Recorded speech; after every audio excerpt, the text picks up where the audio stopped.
हरे कृष्ण दोस्तों, आप सभी का स्वागत है बियॉन्ड द बाइंडिंग्स के इस नए एपिसोड में। सबसे पहले आप सभी को ग्रेगोरियन न्यू ईयर कैलेंडर की हार्दिक शुभकामनाएं। आज मैं इस वीडियो में बात करने वाला हूं सभी किताबों के बारे में जो मैं 2025 में पढ़ने वाला हूं। मेरा गोल 2025 में रीडिंग को लेकर के यह है कि मैं ऐसी किताबों को पढूं जो मुझे भारत की हिस्ट्री, कल्चर और सिविलाइजेशन के बारे में एक डीपर अंडरस्टैंडिंग प्रोवाइड करें। इसी सीरीज़ में सबसे पहली बुक जो मैंने डिसाइड की है पढ़ने को वो है a Dharmik social history of India. ये बुक हमें बताती है कि भारत जो कि एक डाइवर्स लैंड है with respect to ethnicities, religions and languages, कैसे उसने अपना सोशल कोहेजन और सोशल हार्मनी बना के रखी है even by facing number of atrocities by colonialism. Like we have faced the colonialism from Dutch to French to European and the most barbaric one which is the Mughal Empire, the Middle Eastern colonialism. तो इस book को पढ़ना काफ़ी ज़्यादा insightful रहेगा with respect to the Indian social cohesion and the kind of harmony which has been maintained from number of and thousands of years to the present day itself. मैं बहुत जल्द इस बुक को पढ़ के इसके बारे में आपके साथ इसके इंसाइट्स शेयर करूँगा।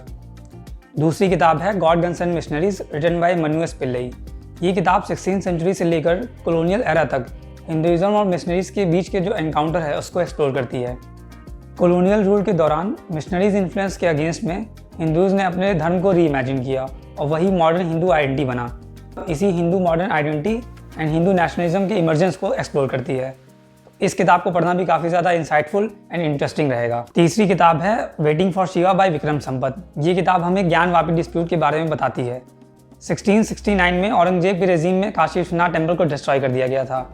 इस किताब में विक्रम संपत जी ने नंबर ऑफ डॉक्यूमेंट्स, वैदिक टेक्स्ट और कॉलोनियल एरा के लीगल डॉक्यूमेंट्स का सहारा लेते हुए उस हिस्टोरिकल डिस्प्यूटेड प्लेस की रियलिटी को बताया है।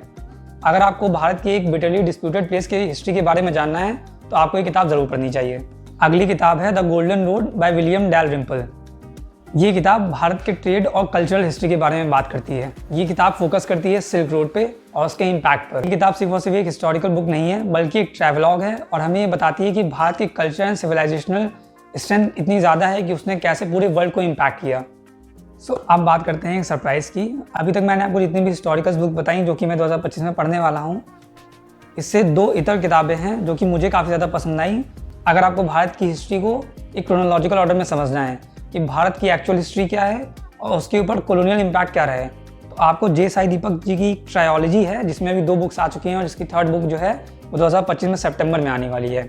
इसका पहला जो बुक है वो है इंडिया दैट इज़ भारत। ये बुक मैंने पूरी पढ़ ली है। बहुत जल्द मैं इसके ऊपर एक पूरा वीडियो बनाऊंगा, चैप्टर वाइज बनाऊंगा कि हर चैप्टर में क्या बात की जा रही है। हर चैप्टर के बारे में हम लोग बात करेंगे, इंसाइट्स के बारे में बात करेंगे।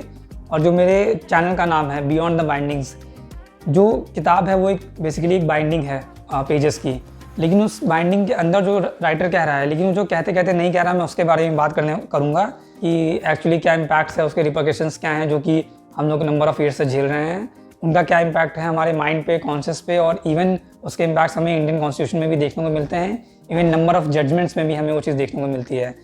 इसी ट्रायोलॉजी में जो 2nd बुक है वो है India, Bharat and Pakistan the constitutional journey of a sandwich civilisation. ये बुक भी, इस बुक का अगर आप सिर्फ कवर भी देखेंगे तो उससे भी आपको काफ़ी कुछ चीज़ें सीखने को मिलेंगी। जैसे कि आप देख सकते हैं इंडिया जो a name given by colonisers to us, उसके बीच में और एक जो एक रेडिकलाइजेशन है पाकिस्तान, उसके बीच में कैसे हमारा भारत, हमारे जो कॉन्सिस्टेंस है वो फंसी हुई है।